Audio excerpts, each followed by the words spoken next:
Irmãos, tome assento, por favor. Quero agradecer ao irmão William, representando aqui o pastor Samuel, pela honrosa oportunidade. E queridos, já pedindo a você que abra a Bíblia no livro de 1 Samuel, primeiro livro de Samuel, nós leremos o capítulo 2. Os primeiros 10 versículos deste capítulo. Primeiro livro de Samuel, capítulo de número 2, os primeiros 10 versículos, o conhecido cântico de Ana. Você acompanha na sua versão? Eu propositadamente escolhi uma versão diferente, a nova versão, Nova Almeida Atualizada. Sei que a maioria tem ou a Corrigida Fiel ou a ARA, mas a Nova Almeida Atualizada traz um sentido um pouco mais próximo do nosso cotidiano, por isso escolhi propositadamente essa versão. E aí você acompanha comigo enquanto eu leio esses 10 versículos. Diz assim a palavra de Deus em 1 Samuel capítulo 2, os 10 primeiros versículos. Então Ana orou assim: o meu coração exulta no Senhor, a minha força está exaltada no Senhor, a minha boca se ri dos meus inimigos, porque me alegro na tua salvação. Ninguém é santo como o Senhor, porque não há outro além de ti, e não há rocha como o nosso Deus. Não multipliquem palavras de orgulho, que não saiam palavras arrogantes da boca de vocês, porque o Senhor é o Deus da sabedoria, e Ele pesa na sua balança todos os feitos das pessoas.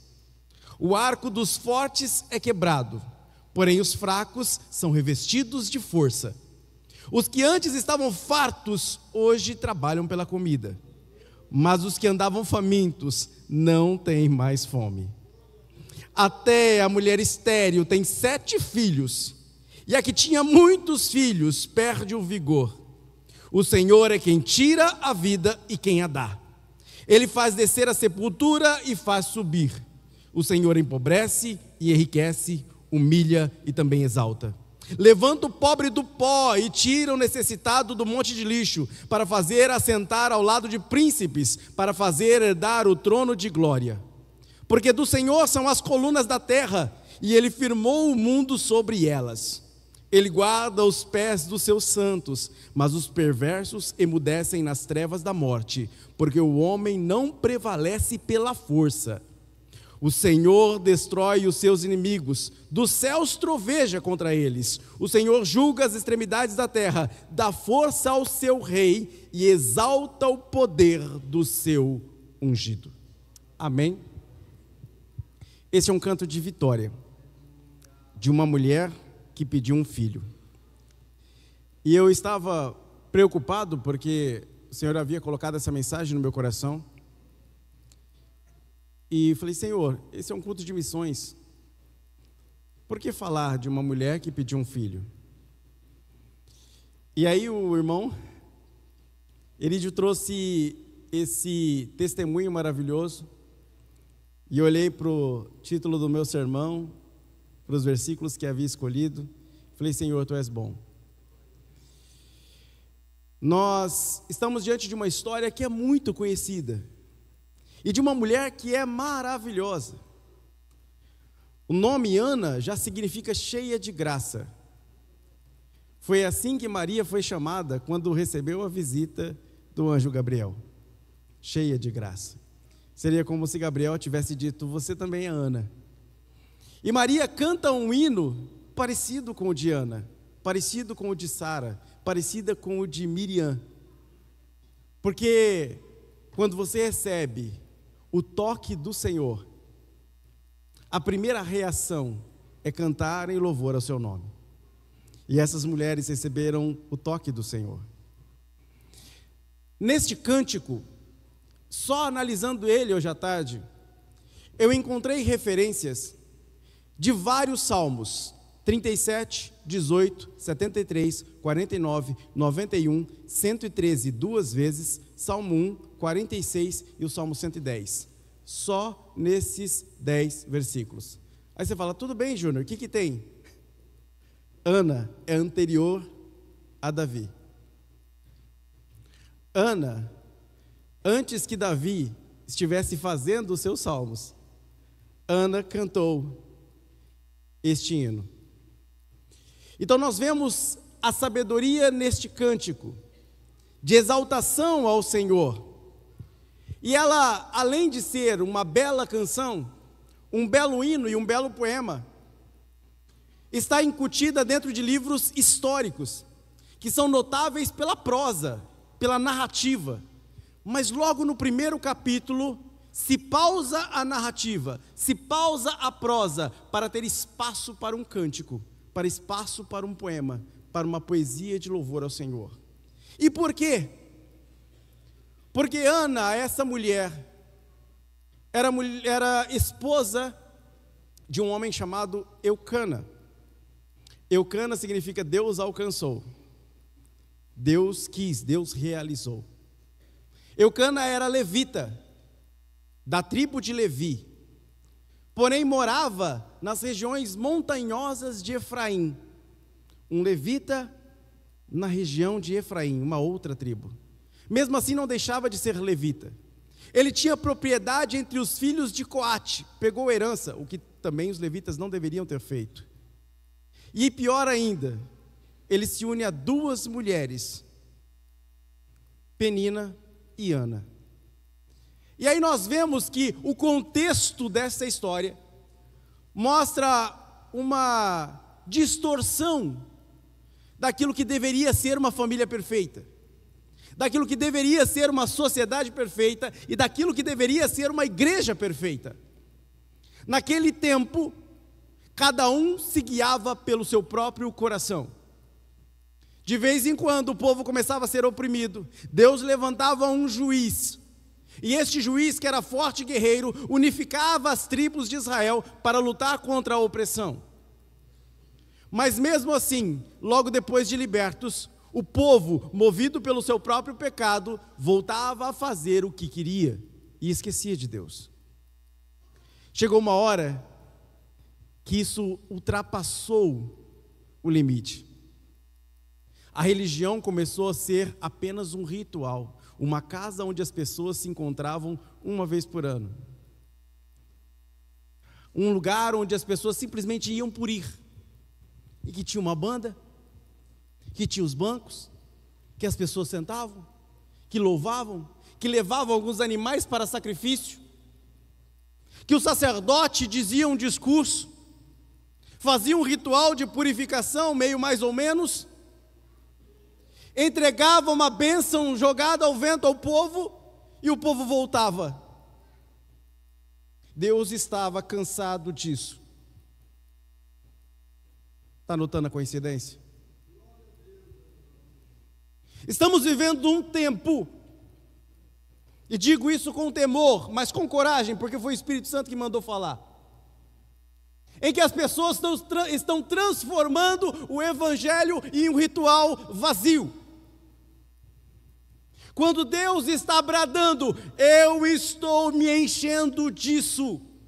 Vocês precisam me conhecer de verdade. Eu não sou tão pequeno quanto vocês acham que eu sou. E Ana, essa mulher cheia de graça, estava sofrendo. Porque a sua adversária, a palavra é adversária, inimiga, tsará, no hebraico, é inimigo, adversário. A palavra que é usada na relação entre Ana e Penina é de inimizade mortal. Penina afligia Ana por causa de um detalhe: Ana não podia ter filhos. Deixa eu já esclarecer uma coisa para você. Ana não era estéril. Não existe no texto dizendo que Ana é estéril. No cântico tem, no texto não. não referenciando Ana. A palavra para estéril não aparece no texto da história de Ana. Acará, no hebraico, não aparece. Essa palavra aparece para Sara, aparece para Rebeca, aparece para as outras estéreis, mas para Ana não. O que diz o texto do capítulo 1 de Samuel? Que Deus fechou o útero de Ana. Ana não era estéril, Ana não podia ter filhos. É diferente. Foi Deus que fechou o útero de Ana. Aí eu pergunto para você, por quê? Por que uma mulher cheia de graça vai sofrer pelo próprio Deus? Porque Deus vai colocar na vida de alguém que está fazendo tudo certo, que está vindo para a igreja, que está adorando uma vez por ano no templo, que está louvando ao Senhor, que tem um bom marido, que tem uma família, que está sofrendo a agressão de alguém que é má. Por que que Deus vai fazer ela sofrer ainda mais? Fechando a sua madre, fazendo ela sofrer. Porque o nosso Deus não enxerga as coisas como nós enxergamos, a um palmo do nosso nariz. O nosso Deus olha de cima e vê toda a história de sua vida. Os espinhos que nós atravessamos são aqueles que vão nos moldar, que vão talhar a nossa estrutura para ser aquilo que Deus quer que nós sejamos, no tempo que Deus quer que nós estejamos. E Ana começa a sofrer. Eles moravam em uma cidade montanhosa. Deixa eu pegar o nome certinho. Ramataim Zofim, que ficava a cerca de 50 quilômetros de Siló, onde havia o templo. Detalhe, era subida, era ladeira acima. Essa cidade ficava a 200 metros acima do nível do mar. Siló ficava a 800. Então era uma ladeira, eles subiam. 2 dias caminhando, ela ouvindo de Penina: você não tem filhos, você é amaldiçoada. Para a cultura da época, quem não tinha filhos seria desamparada lá na velhice, e portanto ela estava amaldiçoada por Deus. Perceberam como Ana sofria, mesmo fazendo tudo certo? Será que não parece com a gente quando no momento da nossa vida a gente pergunta: Deus, o que eu estou fazendo de errado? Eu estou vindo para a igreja, estou cantando, não falto na EBD, toco na orquestra, prego no púlpito. O que eu estou fazendo de errado para vir tanta luta para mim? Calma, Deus está te ensinando a adorá-lo acima das circunstâncias. E aí Ana aguenta, calada, sofre e perde a fome. Ela podia brigar com Penina, né? Não era mais fácil, irmãs, agarrar o cabelo da Penina e chacoalhar? Não era mais fácil esganar ela? Não seria mais humano isso? Mas o que Ana faz? Se cala e para de comer. O marido que a amava acima de Penina, o que mostra como a família era complicada, chegava para ela e diz: mas Ana, come, levanta, fica feliz, eu te amo mais do que todos, mais do que os meus filhos, mais do que a minha outra mulher. Não sou eu melhor para você do que 10 filhos? Eu não te faço bem? Quando é para repartir as coisas eu te dou porção dobrada. Por que você está tão triste? Porque o marido não entendia que para uma mulher a maternidade é o ápice da vida. É natural que a mulher deseje esse filho. E ela precisava gerar. A bênção precisava ser gerada. Você entende o que é a bênção precisar ser gerada? E aí Ana vai para o templo em Siló. Caminha os 2 dias sofrendo a aflição de Penina. Só que quando chega lá, ela não consegue orar. Igual o irmão contou, estava tão fraca, coração tão doído, que não tem forças para orar.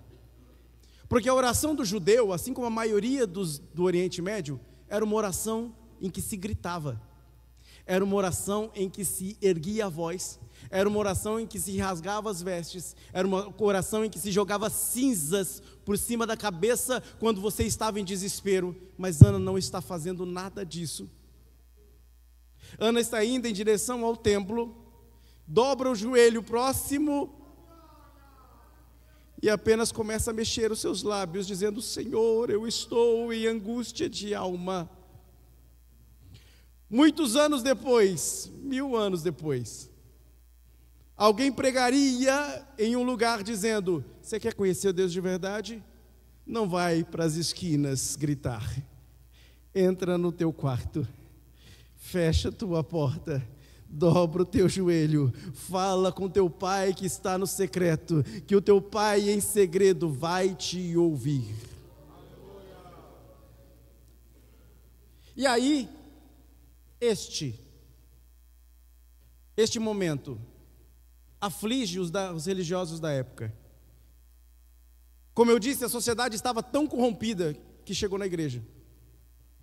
O sacerdote Eli era um velho que não escutava Deus. Não escutava Deus. Alguns anos depois, ele ficaria surdo à voz de Deus e um menino ouviria a voz de Deus no lugar dele. A gente tem um sacerdote velho surdo e um menino que ouvia, nesse caso. E aí aquele sacerdote era não só um problema porque não estava mais escutando a voz de Deus, ele também não corrigia seus próprios filhos. Ofni e Finéias faziam coisas absurdas no templo de Deus. E aí, se você ver e ler todo o capítulo 1, você vai ver que no momento em que Ana chega, ele está sentado à porta do santuário. Sentado à porta do santuário. Se você ler alguns capítulos depois, você vai descobrir que ele era bem gordinho. Mas ele está lá sentado. O sacerdote, nos dias de sacrifício, se lavava, se purificava, jejuava, fazia diversas atividades para que tudo estivesse pronto para o momento em que se louvasse e adorasse ao único Senhor digno de adoração. Mas aquele sacerdote, ao invés disso, já tinha trazido a religião para um ritual, já não conhecia mais Deus, já não ouvia mais Deus, então para ele só se importava em sentar à porta do santuário para receber a parte dele do sacrifício. Os filhos, pior ainda, prostituíam-se dentro da igreja, ao ponto de que o texto diz que Deus queria matá-los. Eles eram corruptos. Essa era a religião da época. É nesse lugar que chega Ana, com angústia de alma. Sabe quando você está doente, chega na igreja, esperando receber o óleo da unção, e recebe crítica, recebe apontamento, recebe rejeição? Era assim que Ana chegou no templo.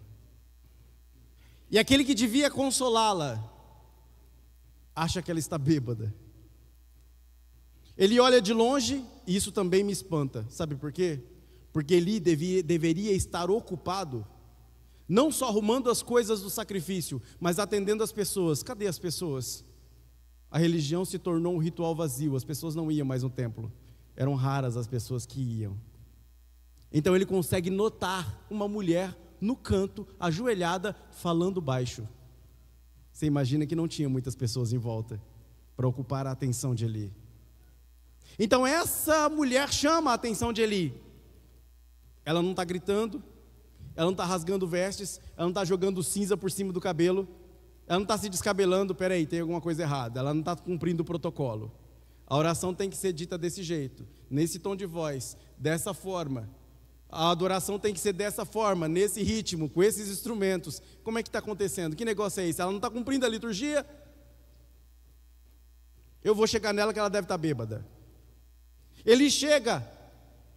Ei, larga da pinga, mulher. Se a gente fosse trazer para o estado de São Paulo hoje. Para com essa bebida, afasta de ti o vinho. Foi o que ele disse para ela. Ela olhou para ele e, podendo recriminá-lo, apenas olhou para ele e disse: a tua serva está com angústia de alma. Aí Eli percebe que ela estava falando com Deus, coisa que ele faz tempo que não fazia. E aquilo toca Eli, porque quem um dia se aproximou da glória de Deus e experimentou de verdade a Deus e perde isso, como sente saudade. E aí de longe percebe que existe alguém que está falando com o papai. Aí ele olhou para Ana e falou: filha, Deus te conceda aquilo que tu pediste.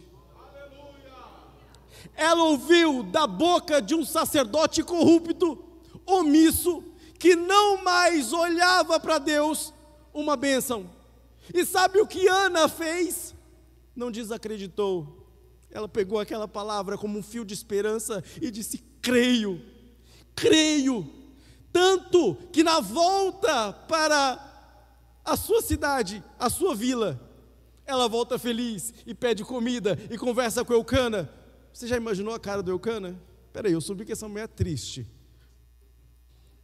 Aí eu estou voltando, ela está pulando, cantando, está batendo palma, a Penina está tentando irritar ela não está nem ligando. Peraí, o que está acontecendo? Alguma coisa está errada. O que aconteceu lá no templo, mulher?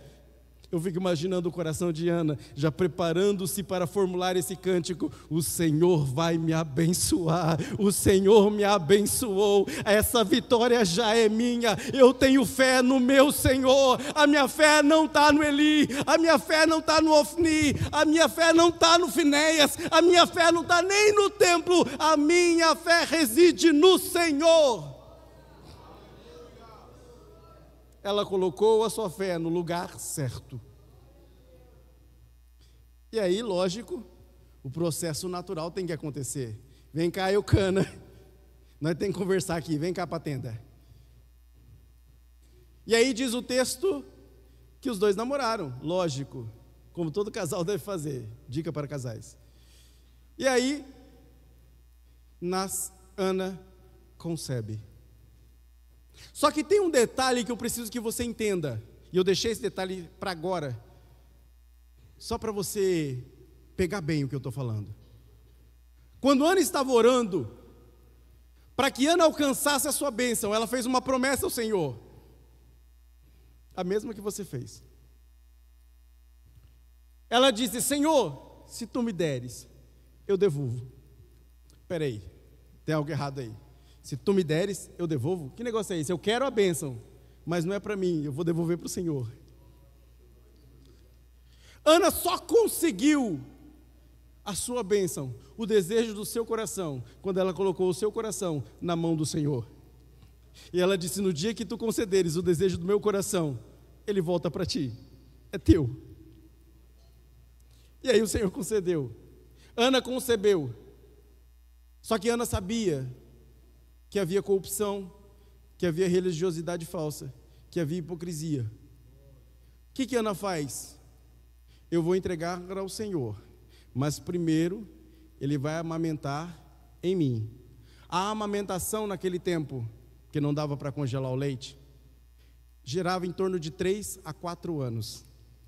Então até os 4 anos de idade, Samuel ficou aos pés de Ana, e foi ela a missionária de Samuel. Ana ensinava a Samuel sobre a lei. Ana ensinava a Samuel sobre o verdadeiro Deus. Quando aos 4 anos ela pega Samuel e diz: despede do papai, dá um beijo na mamãe, porque agora eu vou te entregar a quem você verdadeiramente pertence.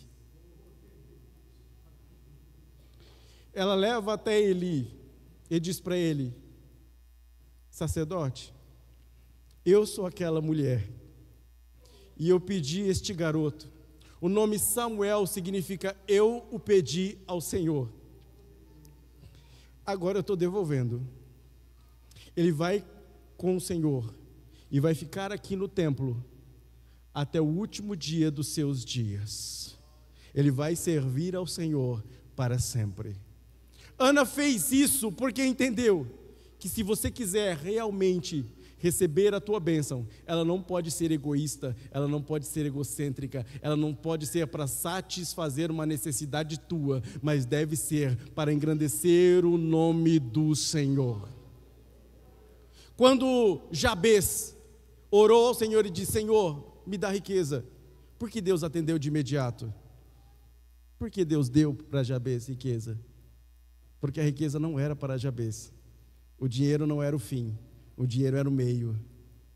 Por que que quando Deus concede de imediato, como por exemplo a Salomão: Senhor, me dá sabedoria, porque você pediu sabedoria, vou te dar todo o resto, porque a sabedoria não era para a alegria de Salomão, mas era para o serviço do reino de Deus.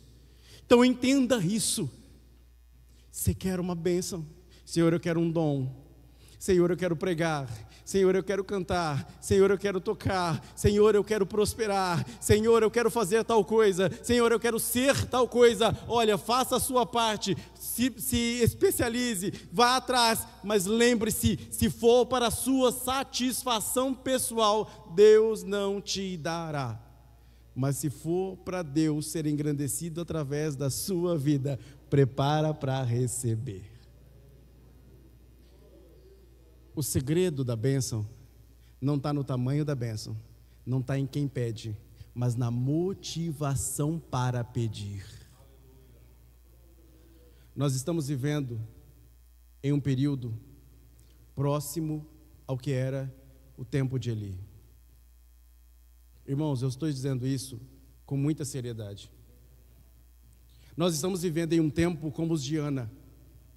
Nós estamos vivendo em um tempo em que o nosso Deus tem precisado pedir licença, em que a gente chama de glória de Deus um pequeno sopro do Espírito Santo.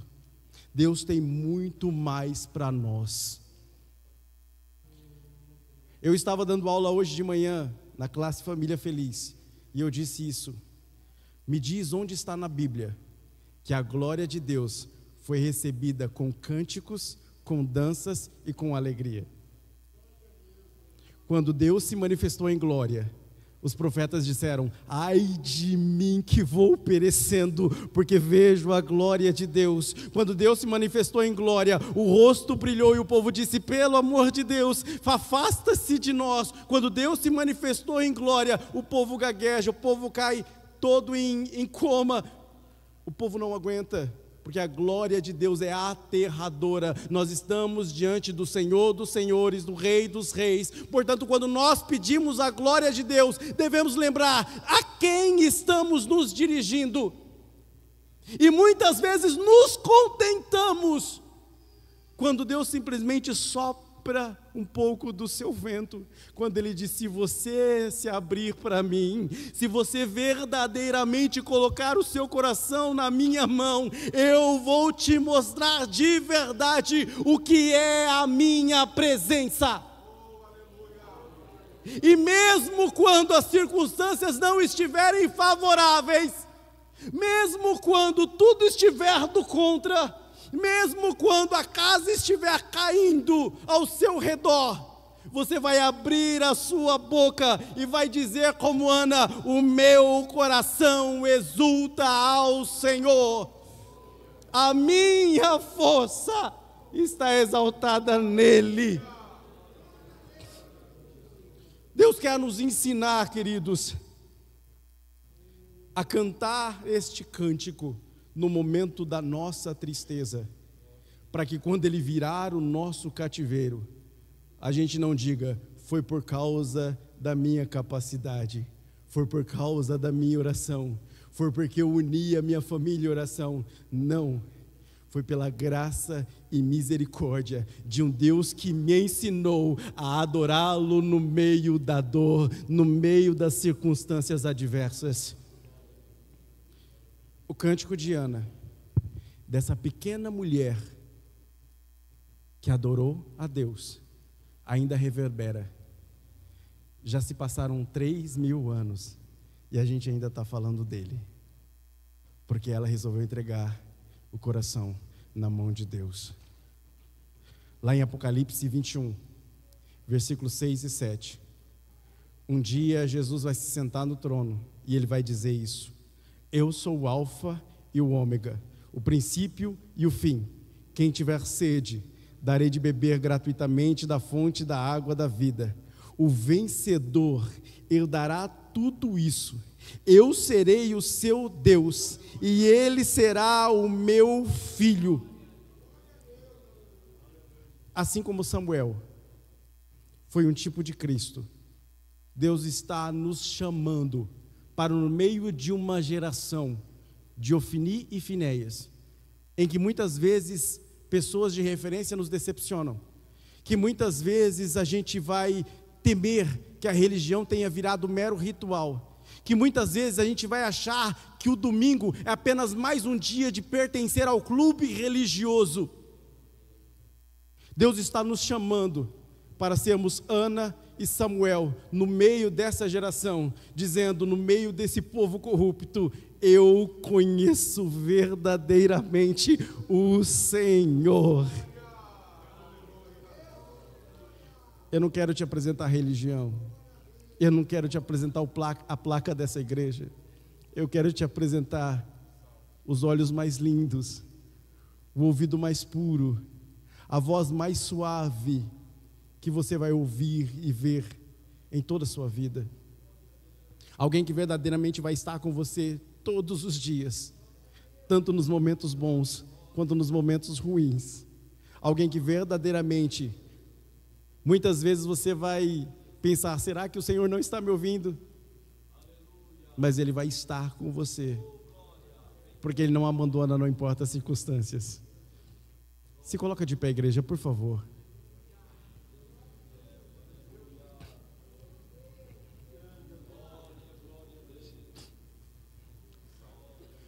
Estamos em um tempo de proximidade. Eu sei que muitas vezes, muitos pregadores, você tem ouvido isso até na internet: ah, Jesus está voltando. Cantamos hoje, Maranata, vem Jesus. E aí eu pergunto para você: se Jesus vier agora, nesse momento, você o conhece tanto, ao ponto dele dizer: ei, vem, te conheço. A gente se relaciona, você vem. Ou será que Jesus vai dizer: ei, quem é você? Você não, fica mais um pouquinho aí. Parou para pensar nisso? Ou será que você está cantando Maranata, ó, sem saber o que está cantando? Você percebeu que quando Jesus vier, alguns vão e alguns ficam? E percebeu que ao cantar isso, você está pedindo: Senhor, eu quero ir, mas eu quero saber, Jesus te conhece ao ponto de dizer: você vem? Então eu queria pedir a você, pelo amor de Deus, como alguém que está desesperado, como alguém que está angustiado como Ana naquele dia, eu venho pedir para vocês: encontrem Deus de verdade. Para de viver a ritualidade de uma religião. Para de viver a hipocrisia de uma máscara que acha que serve a Deus.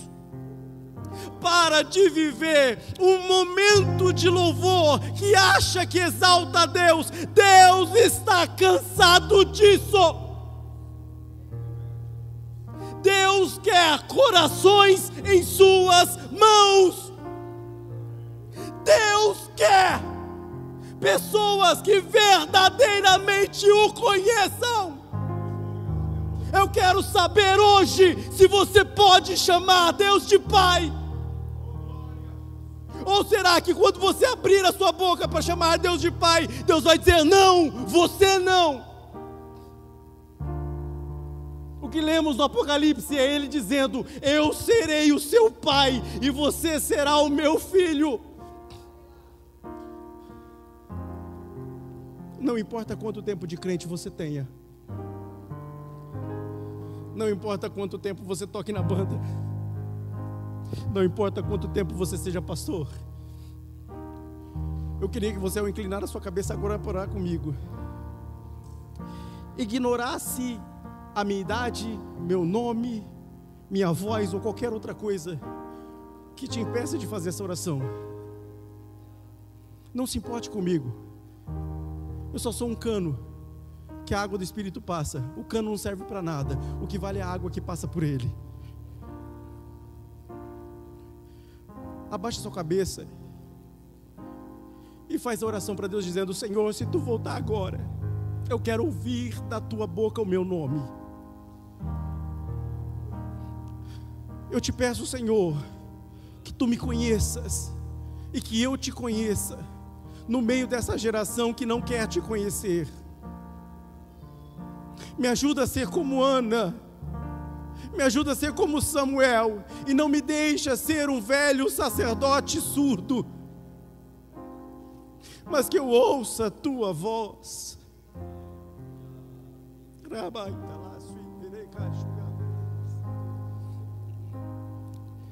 Nós vamos orar. Eu não vou pedir ninguém para vir para frente, não vou pedir ninguém para levantar a mão. Eu quero que você nesse momento se encontre com o Senhor sozinho, você e Ele, e faça a sua oração sincera. Não aquela decorada, mas aquela sincera, que provém do fundo da sua alma. Nós vamos orar por 1 minuto. E aí eu quero que você glorifique a Deus, porque se o Espírito Santo está aqui, Ele vai te impulsionar a glorificar a Ele. Senhor nosso Deus, nesse momento, em cima deste púlpito, com total responsabilidade, eu peço a Ti, Jesus, abra o meu coração a Ti. Espírito Santo, me faz Te conhecer com intimidade. Ó Jesus, me faz ver o Teu rosto nas madrugadas de oração. Ó Senhor, que os meus domingos não sejam dias de ir para a igreja, mas que sejam mais um dia de eu Te encontrar. Que o meu louvor seja ouvido por Ti, antes de ser ouvido pelo meu vizinho. Que a minha voz seja conhecida no céu, mesmo quando eu murmure, gema e chore. Pai, no nome de Jesus, me ensina a reconhecer a Tua voz quando Tu bradares. Não me deixa ser surdo. Não me deixa, Senhor, esquecer de quem o Senhor é, mesmo nos momentos da minha dor, para que eu cante a Ti em todo tempo, para que eu exalte o Teu nome a toda hora. Eu Te peço, Senhor, estende as Tuas asas sobre nós, que Teu Espírito, Senhor, toque em cada coração individualmente, e que amanhã seja um novo dia, em que habitaremos na Tua presença, servindo a Ti, até o resto de nossas vidas, no nome de Jesus. Amém, Jesus. Amém.